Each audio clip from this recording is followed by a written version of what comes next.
Listo, perfecto. Si quieren, esperemos unos 2, 3 minuticos y ya comenzamos.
Bueno, yo creo que podemos ir empezando.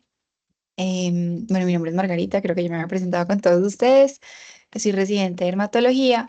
La idea es que hagamos estas actividades que son club de fotos, pues algunas veces en cada mes o cada 2 meses, para que todos pues se vayan entrenando en la descripción de la semiología en dermatología, ya que pues es realmente bastante importante, ya sea para la clínica del día a día como médicos generales o pues si ya quieren una residencia como dermato. Digamos que lo que yo he visto, esto es algo como que se va aprendiendo, que uno se equivoca muchísimo y todavía de residente, cada vez que nos pasan a describir lesiones, uno todavía se equivoca mucho porque también, digamos que las personas pueden ver las cosas un poco diferentes y escribirlas de manera diferente. Sin embargo, como ya vimos en la revisión de tema pasada, pues hay como un consenso en cuanto a, sobre todo, cuál es la lesión primaria y eso es lo más importante porque nos va a ayudar como a guiarnos en cuanto al diagnóstico y también guiar a la persona a la que de pronto le mandamos el paciente. Si son médicos generales, pues hacer una buena descripción semiológica va a ayudar muchísimo al dermatólogo o a la persona a la que le remitan para guiarse en el diagnóstico. Digamos que la idea de este club de fotos y de las actividades que hagamos de aquí en adelante es que todos participen, si se equivocan no pasa nada, no les dé pena, que todos estamos aprendiendo, nosotros también nos mantenemos equivocando en semiología, entonces realmente eso es algo que se va aprendiendo y pues que yo pueda compartir de pronto lo que he aprendido a través de la residencia con ustedes y pues que vayamos entrenándonos un poco en la semiología. Entonces la idea es poner en práctica eso que aprendieron en la actividad anterior. Y pues lo que les digo, no les dé pena participar, si se equivocan no pasa nada, vamos a poner las imágenes y si la idea es que alguien voluntariamente describa la lesión, si de pronto le falta algo, alguien más puede complementar al final cuando termine o pues yo les complemento de lo que yo crea que de pronto haga falta. Y si la idea es que de pronto digan diagnósticos diferenciales, yo sé que pues ustedes no saben mucho todavía de dermato, de pronto es algunos más que otro, sin embargo como que hay lesiones muy específicas que nos deben hacer pensar en algunas enfermedades. Entonces, pues sí sería importante que si tienen alguna sospecha diagnóstica de lo que vamos viendo, pues nos lo comenten. ¿Listo? Entonces, lo que les digo es voluntario, la idea es no tener que llamar a nadie, pero sí, pues si no participan, realmente es muy difícil hacer como este tipo de actividades. ¿Listo? Entonces, bueno, vamos a ir empezando. Y empezamos con esta. Entonces, ¿qué tienen que decir? La lesión primaria después las características de esa lesión primaria y pues si ustedes tienen de pronto alguna sospecha diagnóstica.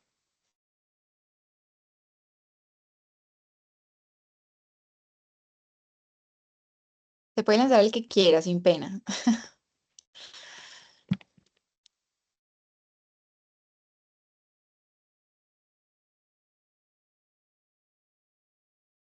Listo. Dale, si quieren vayan hablando porque yo no veo si levantan la manito. Si alguien levantó la mano, si quieres puedes iniciar. Bueno, pues no sé, me parece que es la región torácica, entonces diría que paciente femenina, pues parece que en región torácica presenta, lo describiría como pápulas, algunas de ellas umbilicadas, con un centro ligeramente más oscuro sobre una base eritematosa. Bueno, creo que es percepción de la imagen, pero son máculas. Son máculas y placas. Pero sí, efectivamente son eritematosas. Digamos que los bordes no están muy bien definidos, es asimétrica, es irregular.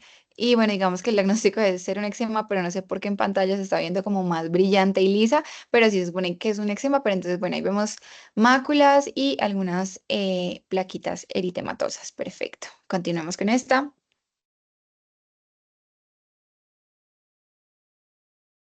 La persona que levantó la mano, puedes iniciar. Hola, buenas noches. Bueno, acá podemos ver un paciente con fototipo quizás 2 o 3 que se evidencian, impresionan que es en zonas flexurales unas, una placa, bueno, una placa de un tamaño, pues no lo podemos determinar, que tiene unos bordes irregulares, mal definidos, con una superficie costrosa de aspecto brillante, del cual el diagnóstico podría ser una psoriasis. Bueno, de acuerdo, perfecto. Entonces, con respecto a esto, fototipo, digamos que hay diferentes escuelas que nos dicen, unos nos dicen como diga el fototipo cuando hace la descripción semiológica y que uno lo hace dependiendo del color que uno ve. Pero hay otras escuelas, y por ejemplo en el Lleras a mí me regañaban cuando yo decía fototipo cuando salía a escribir, porque me decían, tú no puedes saber el fototipo sin saber si la persona se quema o se broncea, o sea, como qué le pasa cuando sale el sol.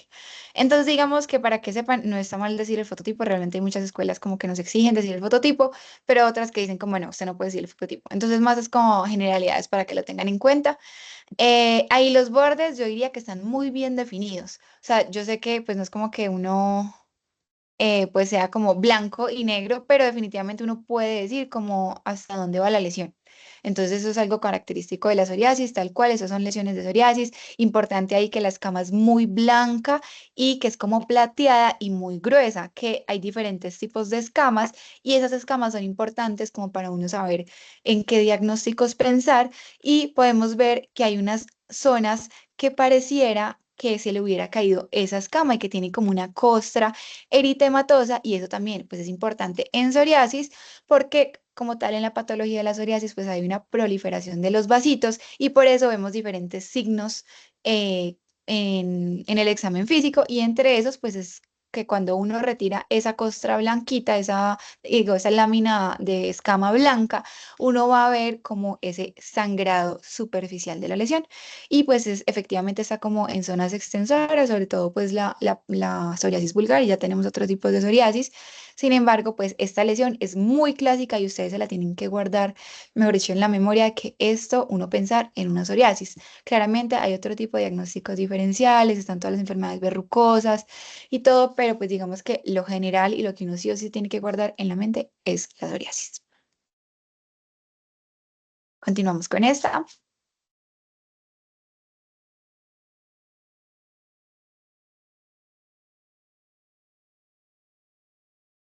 Bueno, entonces yo lo que veo serían em, pápulas, comedones abiertos y cerrados en zona facial sobre una base eritematosa de forma, no sé si podría decir generalizada porque igual pues no sé, no está en todo el cuerpo, sino como solo en la cara, entonces no sé, tendría como esa duda.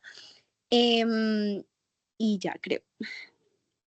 Bueno, entonces, Ahí vemos lo que dices, pápulas, pero también vemos los comedones, que son pues lesiones típicas y clásicas del acné, pero vemos otras lesiones, yo no sé si ustedes ven mi flechita, ¿no la ven? Sí, sí la vemos. Tati. Sí. Sí, ah, bueno, listo. Entonces aquí en esta zona vemos, por ejemplo, una pústula. Aquí vemos otra que también son lesiones primarias y son lesiones importantes.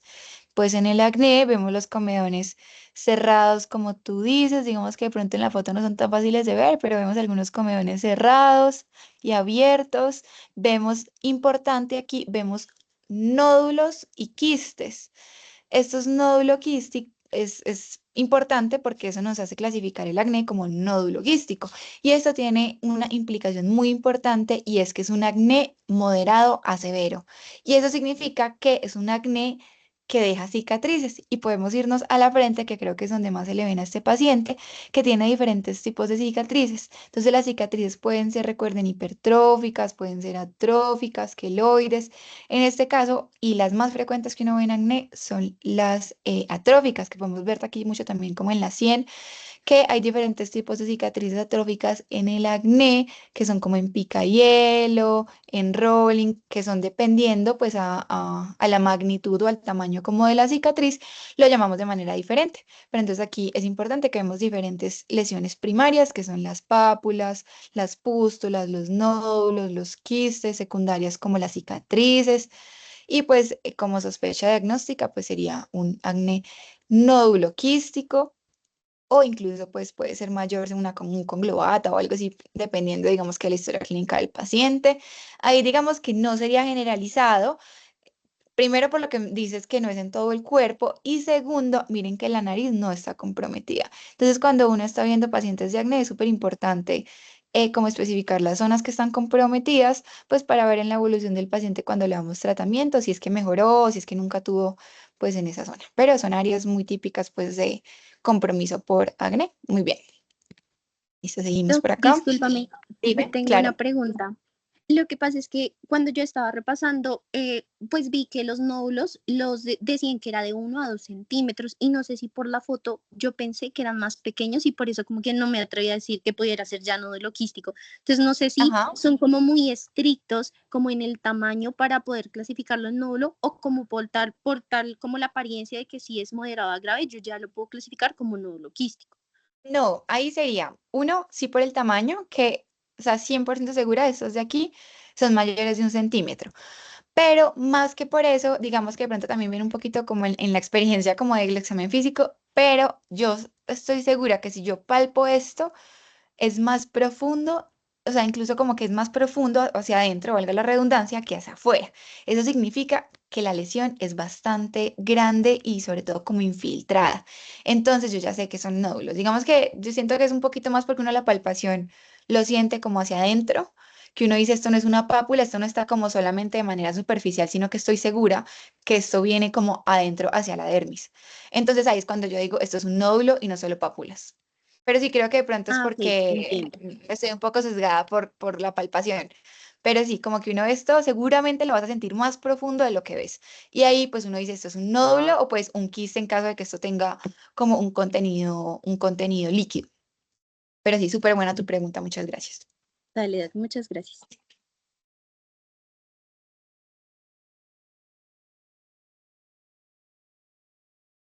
Esos serían máculas hipopigmentadas, bien definidas, con borde regular en el dorso de la mano y en el tercer y cuarto dedo. Ok, ¿y tienes de pronto alguna impresión diagnóstica? Ni idea.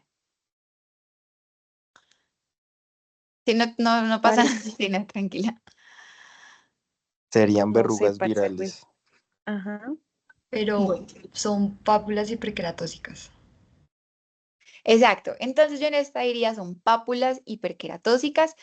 Digamos que de pronto de frente estas, tú digas, no es que no les veo relieve, pero cuando definitivamente ves estas del lado, yo sé que la imagen pues no está tan perfecta la calidad, pero cuando ves estas del lado, definitivamente esto tiene relieve y sobre todo se ve como, o sea, cuando tú las miras se ve que tiene como algo blanco por encima, más que hipopigmentado, eso es queratosis, o sea, son duras, cuando tú las tocas son como carrasposas y están sobre todo en dorso de las manos, que son sitios muy habituales para las verrugas virales, efectivamente.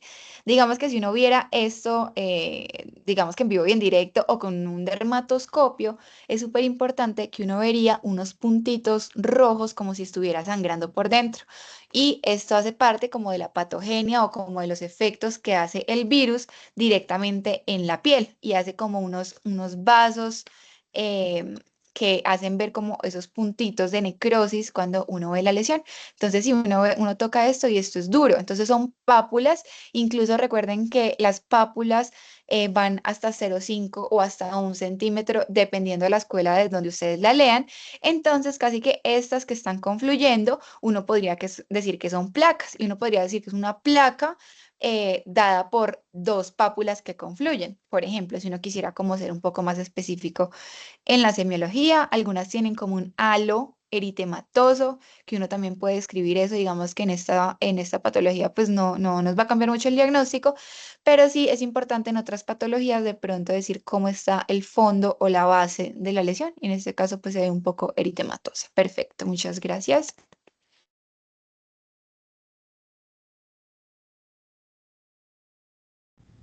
Ahí tenemos un paciente, un niño que presenta en la mano derecha una mácula hipopigmentada de bordes irregulares pero bien definidos, que corresponde pues a un vitiligo. De acuerdo, perfecto. El diagnóstico, entonces un vitiligo. El vitiligo después vamos a ver cuando lo estudiemos si pues, si es segmentado, si es focal, si no es segmentado. Bueno, hay diferentes clasificaciones.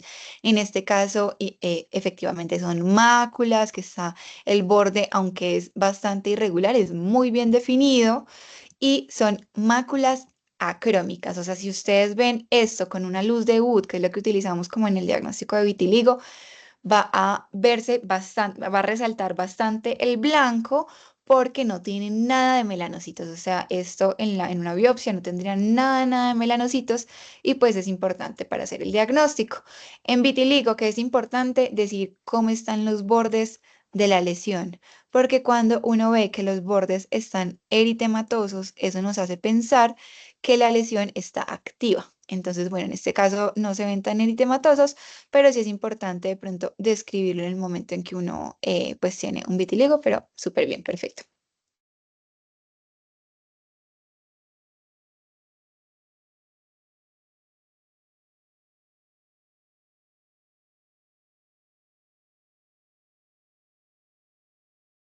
Bueno, en este caso tenemos también una pápula, mm, diría que es una pápula parda oscura. Ah, bueno, pues hay dos lesiones. Primero voy a describir la de abajo. Una pápula parda oscura de bordes regulares, bien definidos, y más arriba encontramos una mácula más oscura que parda, de bordes regulares, no mentira, de bordes, sí, irregulares, pero un poco mal definidos. Diría que ambas lesiones corresponden pues a nevos melanocíticos, pero pues tocaría mirar a la dermatoscopia de pronto si hay algún otro hallazgo. Perfecto, entonces la semiología está súper bien. Esta imagen se las puse específicamente para que recuerden que cuando uno ve una lesión melanocítica, uno idealmente debería describir el ABCD. Entonces, para que lo recuerden, entonces uno dice, si es asimétrica, ¿qué significa eso? Que si tú divides esto en cuadrantes, la lesión va a ser similar o de un lado y del otro va a ser similar. La B, entonces que el borde sea irregular o regular, realmente estos dos son bastante, pues, regulares, entonces uno diría que, muy bien lo dijiste, son regulares. El color, uno dice entonces es un color homogéneo, es un pardo homogéneo, que está, digamos, de abajo es más homogéneo. El de arriba de pronto tiene un color pardo oscuro en el polo superior o como hacia el centro, y hacia los bordes es un pardo un poco más clarito.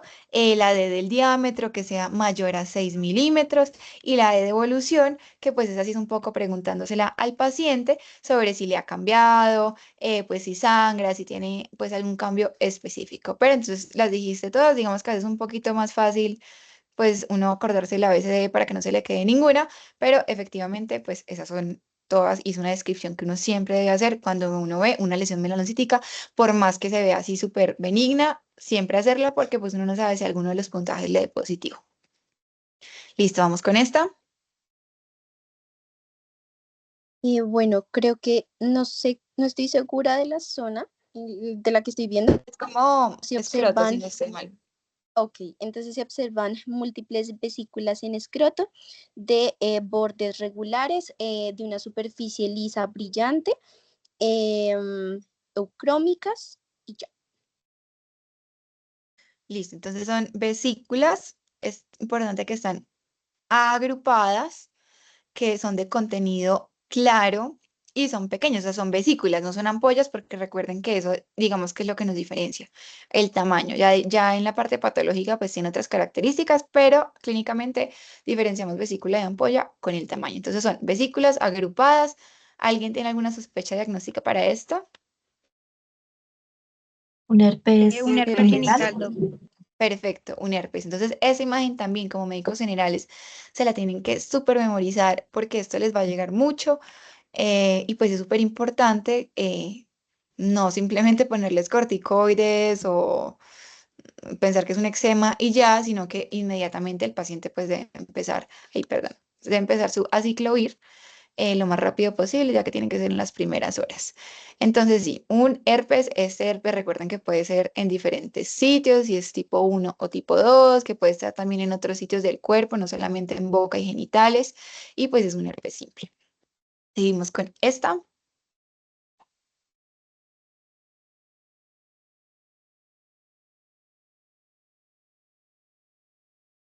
Esta está más dura, pero no importa. Si se equivocan, no pasa nada.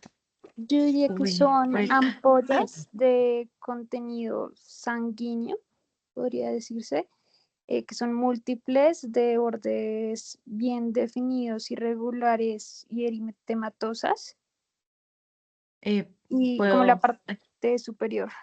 La de sí, abajo sí no sabría cómo describirla. ahí podrían ser también erosiones, De acuerdo. erosiones de fondo limpio, regulares. Perfecto. Entonces, vemos las ampollas. Recuerden que cuando uno ve una ampolla, de lo más importante es decir si es tensa o si es flácida. ¿Por qué? Porque esto nos habla un poco de la ubicación histopatológica de la ampolla y de ahí uno se va a diferentes diagnósticos diferenciales. Digamos que cuando son ampollas flácidas, uno usualmente no encuentra ampollas porque uno solo encuentra las erosiones que recordemos se ven así como las que están arriba. Sin embargo, aquí podemos ver que sí hay unas ampollas más tensas. Entonces, digamos que yo me iría de pronto por los diagnósticos diferenciales de las ampollas tensas. Aquí digamos que no les vamos a pedir, pues no les voy a pedir diagnóstico porque realmente entre los diagnósticos de las ampollosas son muchísimas. Entonces, eso después lo vamos a ver en algún seminario, pero por ahora uno decir, esto es una enfermedad ampollosa. Y importante, el contenido de las ampollas, entonces aquí se ve bastante hemático, incluso aquí se ve como si ya estuviera con algo de necrosis por debajo. Esto blanco de aquí muy seguramente o es de la misma acantolisis o es de tejido de granulación de una ampolla un poco más antigua, como aquí también vemos un poco de como o de tejido de granulación o como de la capa de la ampolla que todavía está ahí y no se ha caído. Y pues las erosiones que aquí se ven bastante redondeadas, uno también decirlo, están limpias, digamos que no se ven en este momento impetiginizadas. Y el fondo de la ampolla es muy importante. Si es o no es eritematoso es importante porque también nos habla un poco de la etiopatogenia de las ampollas para saber si es autoinmune o no, ya que tenemos diferentes de si tienen o no ese eritema al borde de la ampolla. Entonces, bueno, estas son enfermedades ampollosas.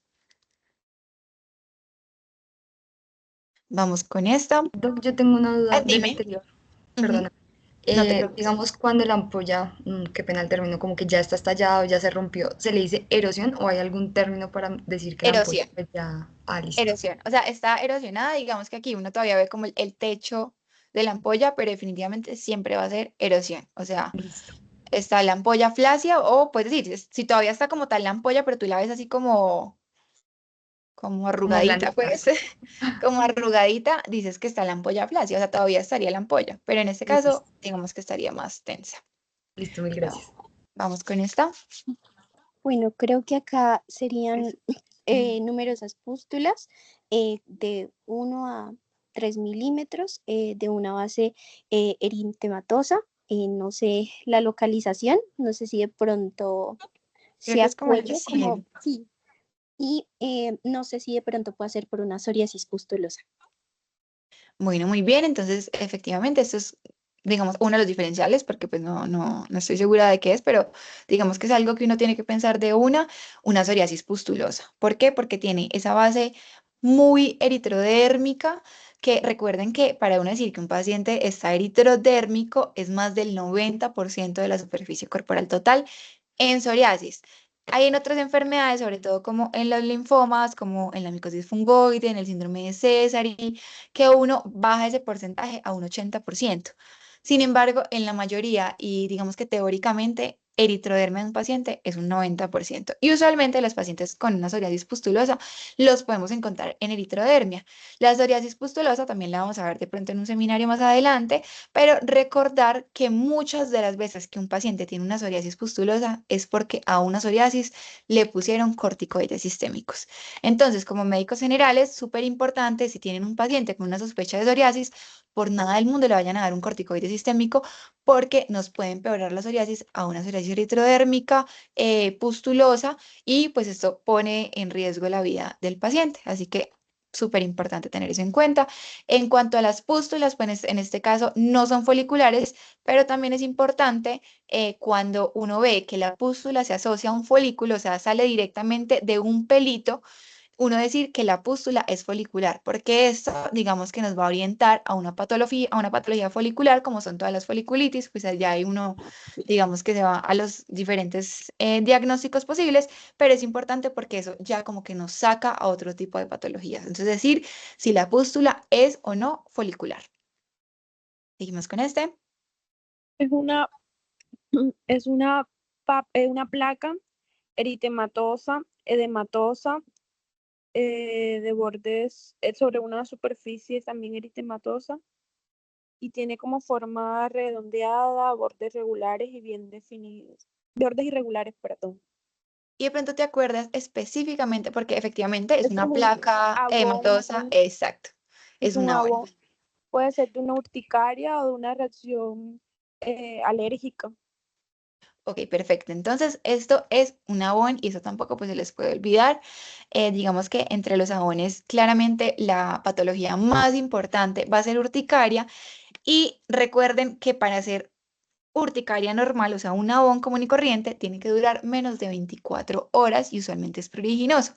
Si el abón les dura más de 24 horas, es doloroso y les deja pigmentación después de que se va, o sea, queda como oscura la zona, hay que pensar en una urticaria vasculítica. Y son esas tres cosas súper importantes: que dure más de 24 horas, que duela y que deje pigmentación. Ahí pensar en una urticaria vasculítica, que pues ya digamos que eso se va para todos los síndromes autoinmunes y pues es importante porque un tipo de vasculitis.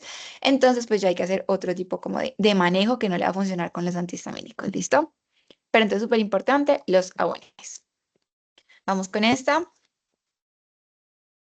Entonces ahí lo que podemos ver es una placa mielicérica en la zona de la nariz, en punta y en como alerones nasales, y podría ser de pronto por un, no sé si podría ser por un impético, pero no sé, estoy segura. Exacto, entonces digamos que lo que también yo lo que primero pensaría es un impético, entonces son placas, se ven descamativas. Es importante también aquí decir que están descamando y ese color amarillento efectivamente lo llamamos melicérico porque se parece a la miel y de ahí viene su nombre. Y es importante que cuando uno ve este tipo de color en cualquier lesión dermatológica, ya sea una ampollosa, un eczema, un tumor, incluso, o sea, cualquier cosa, hay que pensar en que está sobreinfectada. O sea, este tipo de pacientes hay que darles antibióticos, usualmente es un antibiótico tópico, pero esto es algo que pueden ver mucho, sobre todo, por ejemplo, en los niños, porque ellos se les impetiginizan mucho las heridas porque se rascan, no se lavan las manos. Digamos que en los pacientes con dermatitis atópica, si uno en el eczema le ve que está impetiginizado, es súper importante tratarles esa infección para que el paciente mejore, o si no, ese eczema nunca se le va a mejorar. Entonces, efectivamente, una placa impetiginizada. Vamos con esta.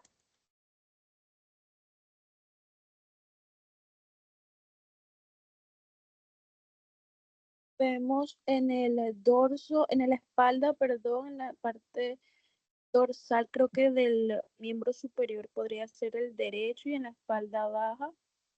Ahí vendríamos viendo como unas erosiones y también se podría ver el techo de una ampolla. Pareciera que fueran como ampollas flácidas.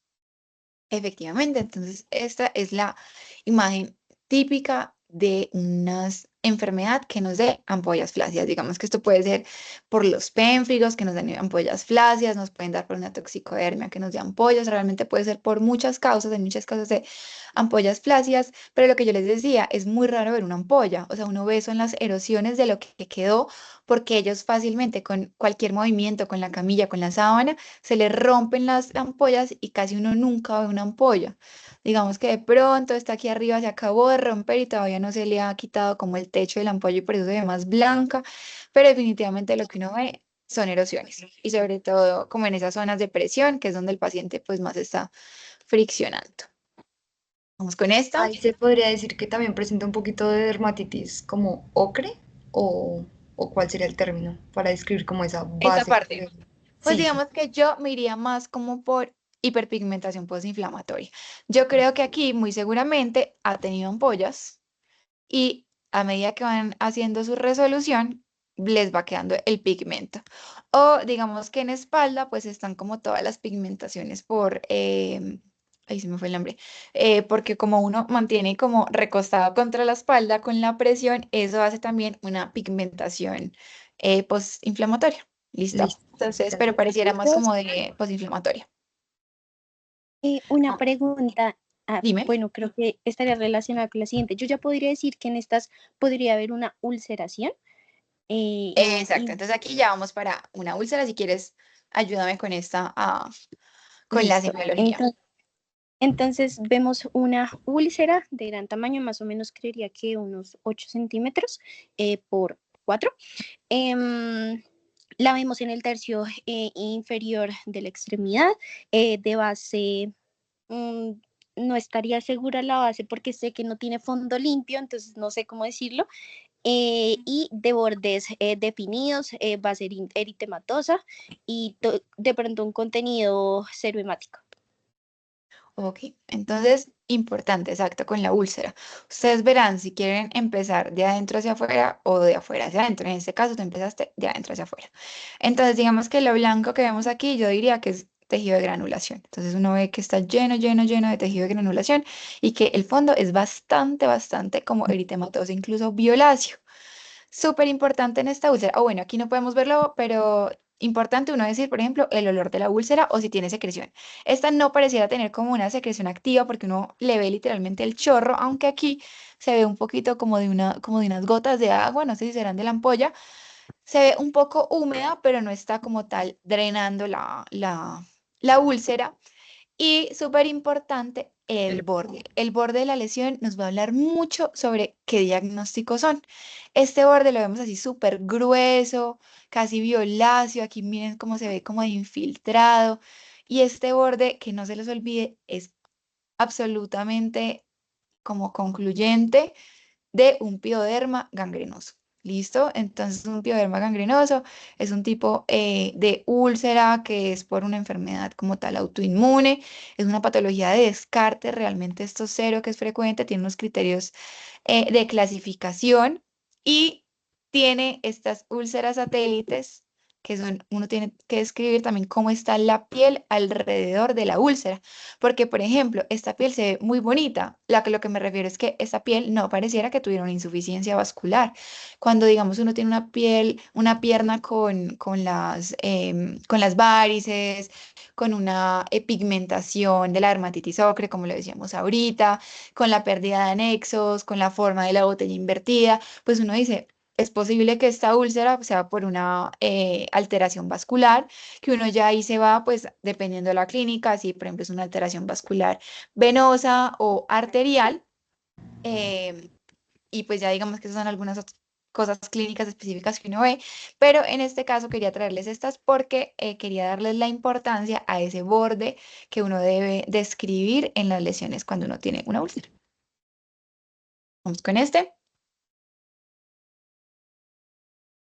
En la pierna vemos un nódulo eritematoso, parece cara posterior de la pierna, de aproximadamente 3 a 4 centímetros, único, no veo más lesiones, en tercio medio de la pierna.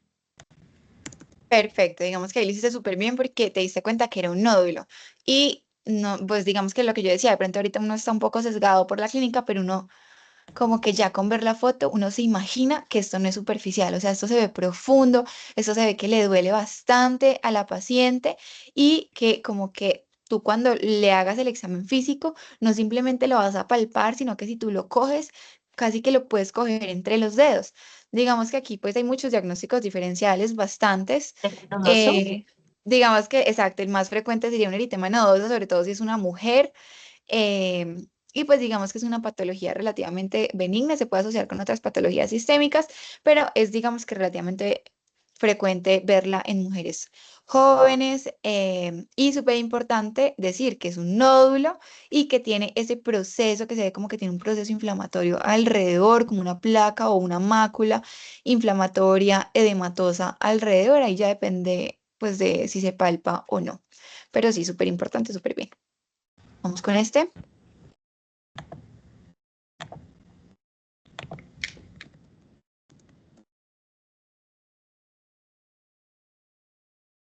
Son unas...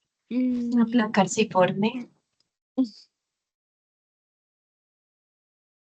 Una placa eritematosa, como de forma arciforme, eh, con descamación, parece ser el brazo, múltiples placas en el brazo, aproximadamente 1 a 3 centímetros de diámetro, como con un collarete escamativo. Eso tiene una Entonces, descripción importante que es en Diana. exacto. Entonces, digamos que aquí uno vería como dos tipos de lesiones. Digamos que esta de aquí abajo, yo iría contigo, es arciforme, de pronto esta un poquito, pero esta vemos como en diana, o sea, como si tuviera un circulito en el medio y luego un circulito más grande. Hay diferentes lesiones que nos dan lesiones en diana, hay diferentes enfermedades que nos dan lesiones en diana, realmente son muchas. Digamos que la más común que uno tiene en mente es el eritema multiforme, realmente no creo que ese sea un eritema multiforme, sin embargo, siempre está entre las sospechas diagnósticas y uno aquí puede pensar incluso una tiña, uno puede pensar en los eritemas anulares centrífugos, digamos que hay muchas enfermedades anulares que si quieren después hacemos como una tablita para que lo tengan ahí de cuando veo un anular, una eritema anular, una lesión anular que pienso, pero súper bien. Esto que dijiste de que tiene un borde descamativo es súper importante y ese borde descamativo no pareciera que llegara al límite de la lesión. Y eso es súper importante en los eritemas anulares centrífugos, que hacen como esa descamación que no alcanza a llegar al borde. Y que aquí el centro, hay que decir que se ve un poco más hipopigmentado o menos rosado que el resto. Aquí se ve sí, un poco un rosado más asalmonado que hace como el borde de la lesión y súper importante aquí que hay múltiples y eso pues también es importante para los diagnósticos diferenciales.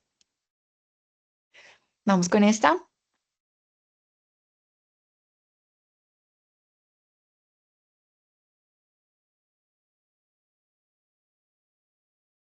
Una tumoración verrucosa con costra de aproximadamente 6 centímetros, parece ser el codo o el antebrazo, de bordes irregulares, bien definidos, como con ulceración central. Ok, entonces digamos que aquí más que tumor sería una placa, diría yo, es una placa bastante extensa, pero acuérdense que el tumor, lo importante del tumor es que altera como la Anatomía. estética o gracias, la anatomía del sitio donde está. Obviamente como estamos en un brazo es un poquito difícil, pues uno decir que lo altera o no porque pues no hay nada que alterar. Pero digamos que uno podría decir que es una placa bastante grande, 1, 2, 3, por ahí de 8 centímetros más o menos. Y lo que dijiste es verrucosa. Y esto es súper importante porque entramos en un mundo de las enfermedades verrucosas. Entonces es súper importante describir eso de que tiene una apariencia verrucosa, como si fuera una verruga gigante. ¿Se acuerdan de las verrugas que vimos en los deditos? Bueno, hagan de cuenta que eso es como una verruga de esas gigantes, mucho más queratóxica, como con una queratina amarilla. Y lo que dijiste, está como ulcerada en el centro. Y aquí va a ser importante, entonces el borde es súper bien definido y la lesión se ve infiltrada. Cuando uno ve como este rosado al borde de las lesiones, uno sabe que eso está hacia adentro, o sea, que eso está grueso hacia adentro. Y uno entra, como les decía, en el mundo de las lesiones verrucosas. Y ahí entran muchísimas que son infecciosas por parásitos, por hongos, por bacterias, incluso el cáncer, el carcinoma escamocelular, que se puede ver verrucoso. En este caso específico, si no estoy mal, esta imagen es de una cromoblastomicosis. ¿Por qué creo? Porque ven que tiene unos puntos negros en la lesión. Eso es súper típico de una cromoblastomicosis. Entonces, súper importante poner que es una placa verrucosa. Vamos con esta.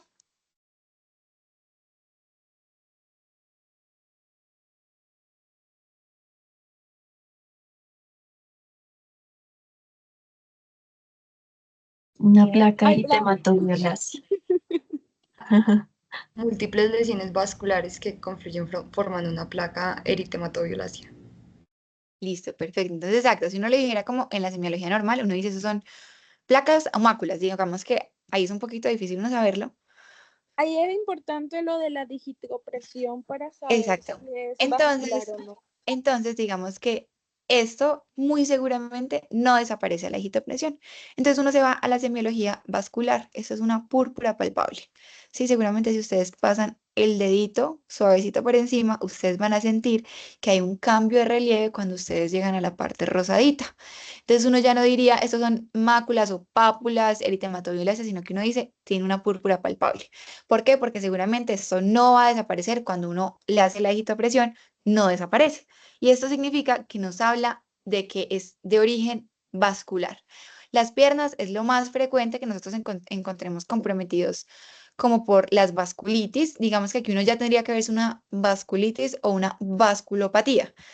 Digamos que por la clínica yo me diría que es más una vasculitis. La vasculitis es la inflamación del vaso, la vasculopatía es la obstrucción de la luz del vaso. Entonces yo me diría aquí que es más una vasculitis porque está bilateral, está muy extensa. Digamos que uno en la vasculopatía uno vería una zona un poco más específica. Aquí súper importante, pues estas que son como que se van regando y a medida que confluyen, pues generan como una lesión un poco más homogénea y uno aquí pensaría en todas pues las vasculitis. Recuerden que hay vasculitis de mediano, de pequeño, pequeño, mediano y grande vaso. Aquí yo por cuál me iría, por una de pequeño o pequeño mediano vaso. ¿Por qué? Porque esto significa que si estuvieran afectados los vasos medianos o de gran calibre, definitivamente uno tendría más que eso, uno tendría úlceras, sí, uno tendría como unas lesiones mucho más feas. Aquí realmente lo que estamos viendo es solamente púrpura palpable, sin otras lesiones. Entonces yo me iría a diferencial, esto puede ser una vasculitis de pequeño o pequeño mediano vaso, que digamos que ya hay muchas, estas también las veremos en un seminario, pero como para tenerlo importante como diferencial. Vamos con esta.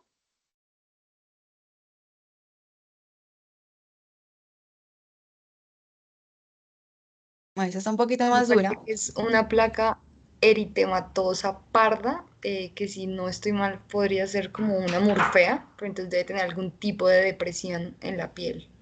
Exacto, perfecto. Entonces, esto, digamos que claramente con una foto no es tan fácil como si uno la estuviera palpando, pero definitivamente esto está atrófico, ¿sí? O sea, aquí se ve una línea que está atrófica y que tiene hipopigmentación en algunas zonas con hiperpigmentación en otras.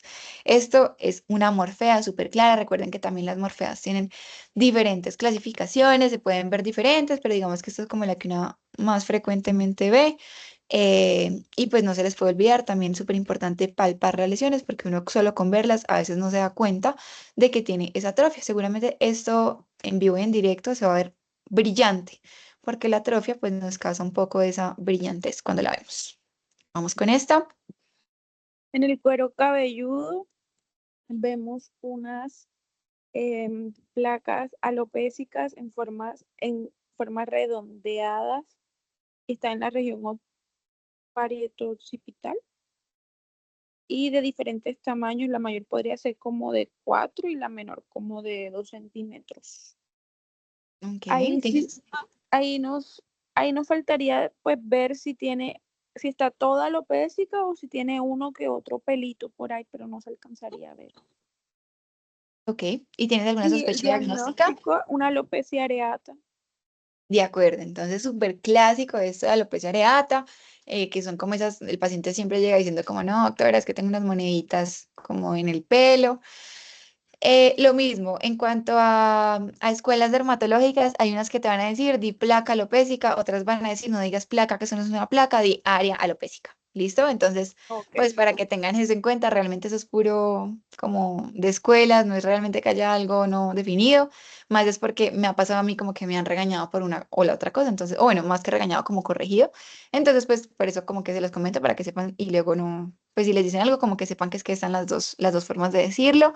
Súper bien lo que dijiste, hay que ver cómo están los folículos adentro, porque pues digamos que aquí está muy clásica que sea una alopecia areata por la forma.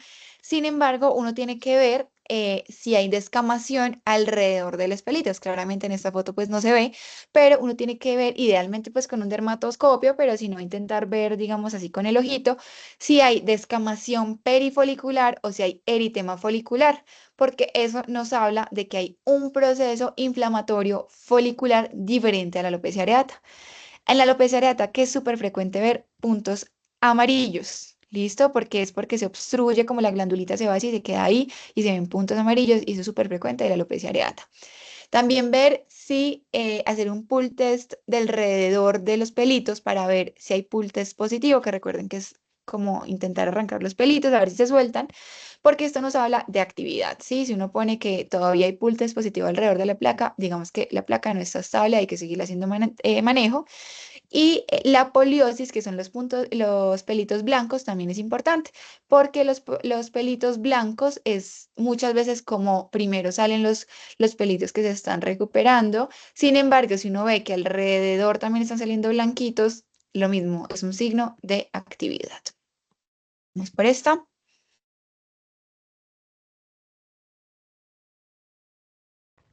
Bueno, en región frontoparietal presenta un área, digamos, despoblada o área, pues sí, despoblada. Se observa la presencia de pelos más delgados que otros, como de diferentes tamaños. Y pues no sabría cómo más describirlo, pero pues corresponde a una alopecia androgenética. Lo Perfecto, podríamos exacto. describir como pérdida de la población pilosa en la región frontotemporal y retroceso de la línea de implantación con miniaturización del cuero cabelludo, ¿no? Del pelito, perdón. De Y acuerdo, la entonces, retracción de exacto. la línea de implantación. Vemos la retracción, entonces digamos que usualmente pues esto debería estar por aquí, hay retroceso, está el despoblamiento y está el adelgazamiento y la miniaturización de los pelitos. Definitivamente uno no ve estos pelitos igual de gruesos a como uno ve estos. Entonces esto pues es clásico de una alopecia androgenética y pues obviamente es un diagnóstico entre comillas fácil, pero a veces uno no sabe cómo describirla cuando uno la ve o cuando el paciente llega a pues como por esto. Entonces sí es importante y que hay escalas, que después cuando veamos la parte de alopecias, uno pues ve según la escala qué tanto despoblamiento hay en esta zona y en la zona parietal, que pues es donde más afecta la alopecia androgenética. Bueno, vamos con esta no se ve muy bien, eh, estas unas placas descamativas en el cuero cabelludo, pongámosle que este paciente lo tiene por todos lados en el cuero cabelludo, tiene algunas escoriaciones y también a veces tiene en las cejas y en las orejas. ¿Qué sospecharían? Una dermatitis Dermatitis seborreica. seborreica. De acuerdo, súper claro. Entonces aquí súper importante uno decir qué tan difusa o qué tan generalizada es esa descamación, en qué sitios compromete. Si uno ya ve que tiene cuero cabelludo, vaya y busque las otras áreas seborreicas, que recuerden que son las cejas, la región interciliar, los El bordes de la pecho. nariz, la parte posterior de las orejas, la concha auricular es súper importante y el tórax anterior. Y aquí decir que es una descamación pitiriasiforme. Hay diferentes tipos de descamación. La descamación de la dermatitis seborreica es una descamación pitiriasiforme, eso significa que es como una descamación delgadita, que desprende con facilidad y que es como oleosa, que como la dermatitis seborreica. Vamos con esta. Aquí es más decir cómo se llama, digamos que ese signo semiológico de la uña, a ver si se acuerdan. Paronychia. Exacto, entonces una paroniquia, recuerden, pues eso es una infección asociada al aparato ungueal y pues eso hay que darle antibióticos sí o sí. Usualmente siempre que lo vemos, digamos que intentamos drenarle este pus para que mejore con mayor facilidad, pero para que lo recuerden cuando estén haciendo la descripción, eso es una paroniquia. Vamos con esta. Onicogrifosis. Bueno, esta no sería una nicogrifosis, la nicogrifosis es un poquito más como más levantadita, literalmente como así, como un grifo. Esta sería más hacia una onicomicosis. Sin embargo, Neumoniquia amarilla. ahí, exacto, entonces sería la paquioniquia, que es ese engrosamiento de la uña, con una Como cromoniquia amarilla y como blanquecina, como vemos acá. Hay traquioniquia, que es como que la uña está así como irregular. Seguramente esto tiene como algo de onicolisis distal, que aquí no se ve bien por lo que está tan amarilla. Y si uno viera la uña como de frente, o sea, como poniendo la uña al frente mío, como por la parte de abajo, uno puede ver que hay como que se está destruyendo hacia la parte de abajo, ¿sí? Que eso se llama, ay, esperen, se me olvidó el nombre, que es como si, como ¿Ruinas? desmoronamiento, como cuando uno se está cayendo a la tierra. Bueno, así, Como más o menos. ruinas, ruinas, creo que se llama en Sí, ruinas. gracias. Sí, exacto. Uno ve así tal cual, como cuando hay un derrumbe, uno lo ve así, como que se empieza como a caer la uña por pedacitos. Bueno, vamos con esta. Una melanoniquia. De pronto, el diagnóstico por el signo de Hutchinson podría ser la alta sospecha del melanoma angular. Exacto. Entonces, recuerden que lo mismo, o sea, uno obviamente tiene como la sospecha diagnóstica muy clara con esta uña porque está bastante clara, pero en la semiología intentar siempre ir como de a pasitos chiquitos. Entonces, bueno, tú empezaste por la parte periungueal, que sería como ese signo de Hutchinson, que recuerden que es esa pigmentación que está más allá de la uña, que puede haber un pseudo Hutchinson, que es cuando no hay pigmento, sino que algo por debajo de la uña nos hace ver como si se viera oscuro, pero no es pigmento melánico, y Hutchinson, que es cuando efectivamente es un pigmento melánico, que aquí realmente está bastante claro el pigmento. Entonces tiene Hutchinson superior e inferior, en hiponiquio y ay, oigan, estoy mal hoy de memoria. Eponiquio. Hiponiquio, gracias. Y entonces, lo mismo que les decía con la otra lesión melanocítica, uno tiene que ir con el ABCD. No sé si ustedes lo vieron en la charla de semiología, pero hay una BCDE también de las uñas para el melanoma ungueal. Entonces, para que lo recuerden, entonces primero está la A, que es de age o de edad, que es entre los 50 y si el paciente pues tiene entre 50 o 70 años, y si el paciente es afroamericano, eso pues le da puntos para que sea un melanoma. La B, que es que tenga una banda oscura o negra, que aquí pues definitivamente la tenemos, e idealmente que sea mayor a 3 milímetros, que aquí definitivamente también la tenemos mayor a 3 milímetros. Esto es toda la extensión de la uña. La C, que haya cambiado en tamaño o en crecimiento la banda, que el paciente diga, no, es que yo tenía una banda chiquita y pues me ha crecido últimamente. La D, que es el dígito que esté afectado, que sobre todo son los dígitos con mayor trauma. Entonces primero van los pulgares, luego los dedos índices y luego los hallux pues de los pies. La extensión, que es la extensión a piel, que es el Hutchinson, y la F, que es familiar, que son los antecedentes familiares de melanoma. Entonces también es súper importante uno decir, no, es que es una banda de tantos milímetros, si el color es homogéneo o heterogéneo, si tiene la extensión como tal a la piel, y aquí incluso pareciera como que ya la lámina tiene una onicodistrofia distal, como con una onicolisis pues distal de la misma lesión. Bueno, vamos con esta. encontramos sí, un nódulo eritematoso de bordes perlados e indurados con una ulceración central y podría ser un vaso celular. Listo, bueno, entonces aquí súper importante que se ve que era tóxico. Como que yo sé que de pronto ya les voy a mostrar la otra, que es esta. Pero aquí, digamos que no se ven, solo que, bueno, digamos que vaso y escamo es difícil diferenciarlos a veces, porque aquí, digamos, uno también diría, este borde está como perlado, como brillante y eritematoso, que también uno lo ve en los vasos. Sin embargo, como esa ulceración central como tan queratóxica, a uno le hace pensar más en un carcinoma escamocelular, pero también depende de dónde esté situado. Recuerden que pues si está como en cara es más de vaso, si está como en extremidades es más de escamo. Entonces, digamos que depende, pero aquí importante es que lo veo muy queratóxico y por eso digamos que me iría por en escamo. Y aquí en este, a diferencia, se ve una pápula, que esta es la pápula muy clasiquísima del vaso celular. Es una pápula brillante con telangiectasias, perlada, que uno siempre pues le va a hacer pensar, y está en un área fotoexpuesta que es la cara, que uno lo va a hacer pensar en un vaso. ¿Listo? Uno ya después podemos de pronto hacer algunas mini charlas de dermatoscopia, pero pues eso uno lo ve a la dermatoscopia y también tiene hallazgos muy claros. Recuerden que hay diferentes tipos de vaso celular.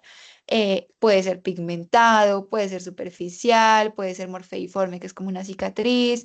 Entonces, después cuando veamos la parte de tumores, pues vamos a diferenciarlos, pero es importante pues que tengan esta imagen en mente sobre un vaso celular. Vamos con esta.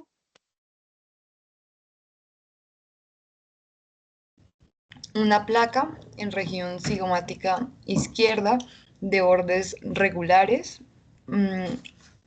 No, mentira, sí, de bordes regulares, no, ¿qué? De bordes irregulares, bien definidos, de aspecto pardo y pardo oscuro. El color no es homogéneo, o sea, es heterogéneo. Bueno, hagamos bien el ABCD, perdón. Entonces, bueno, una placa asimétrica de bordes irregulares, bien definidos, de aspecto heterogéneo, de color pardo y pardo oscuro, pues que seguramente tiene una evolución larga y creo que corresponde con un melanoma. De acuerdo, entonces les puse esta específicamente para que hicieras como ese ejercicio, como de la otra era como todo bien, como check, y este es todo lo contrario, o sea, esto es como todo lo que está mal, y pues definitivamente uno le tiene que hacer pensar en que esto es una lesión maligna, y pues es muy bastante posible de que así lo sea, y pues en la cara, digamos que el melanoma más frecuente que vemos es el léntigo maligno. Ajá, entonces tenemos diferentes tipos de melanoma. El que más vamos a ver en carita, pues va a ser el léntigo maligno. Aquí es súper importante que los colores en el melanoma nos habla de profundidad. Entonces, este color que es un pardo más claro, seguramente está más superficial que el pardo más oscuro. ¿Y esto por qué nos importa? Porque en el momento en que uno haga una biopsia, uno tiene que hacer la biopsia del sitio más oscuro y más feo que vea, siempre en el melanoma. Porque uno con la biopsia va a hacer la primera estadificación, que es con el Breslow, y uno ahí pues va a saber qué más le hace al paciente. Entonces, súper importante siempre hacer como, siempre definir cuál es la parte más oscura o más fea de la lesión, porque pues de ahí vamos a hacer la biopsia. Entonces, súper bien. Y bueno, eso era todo. No sé qué les pareció, si les parece chévere la actividad o que quieren que le cambiemos. Súper chévere. Súper chévere, sí. A mí me pareció súper chévere porque así pues siento que uno como estudia las cosas, pero ya poder describirlo es diferente, como acordarte de todo, ser más activo, entonces a mí me pareció súper chévere. Y Ay, aparte bueno. de que la dermatología no es, o sea, sí es mucho obviamente de estudiar, pero pues si no vemos lesiones o no vemos pacientes, pues no vamos a poder poner en práctica esos conocimientos y obviamente a nosotros en el sitio de trabajo no a todos nos llega piel o no todas nos llegan esas lesiones como uno tiene que tener bien en cuenta. De acuerdo. Listo, y para que le vayan perdiendo el miedo, o sea, como para que vean que si uno se equivoca no pasa nada, realmente estamos en confianza. La idea de eso es que aprendamos todos. Yo también me voy a equivocar, se me van a olvidar cosas de vez en cuando, pero pues ahí vamos repasando todos y podemos ir entrenándonos un poco el ojo, que es lo que tú dices, que es súper importante, ya que hay lesiones muy clásicas que uno sí siempre debe tener en mente, y ya uno teniendo como las cosas básicas en mente, uno puede de pronto irse a los diferenciales y también como definiendo cuál es la lesión primaria, uno definitivamente puede sacar mucho más fácil el diagnóstico. Muchas gracias a todos por la participación, todos fueron súper activos. Eso es lo que necesitamos realmente, porque si no, pues estas actividades no funcionan, y pues entonces próximamente estaremos haciendo otra a medida que vayamos adelantándonos en seminarios. Yo sé que este es el primero y que pues realmente de diagnósticos no hemos hablado mucho, pero pues igual siento que están bien enfocados, siento que pues como que se ve que tienen como esa pasión por la dermatología y que han estudiado las patologías de pronto las, por lo menos las más comunes en dermatología, y que a medida que vayamos haciendo los seminarios, sé que si volvemos a hacer este mismo club de foto en algunos meses, va a ser muchísimo más fácil para ustedes decirme diferenciales, descripción de lesiones y pues todo eso. Entonces, igual cualquier cosa que necesiten, con mucho gusto, si necesitan alguna vez alguna descripción que no sé, que tengan dudas o algo, con mucho gusto me escriben por WhatsApp o algo. ¿Listo? Doctora, Muchas muchas gracias por gracias. este espacio que de verdad no es Muchas fácil acceder.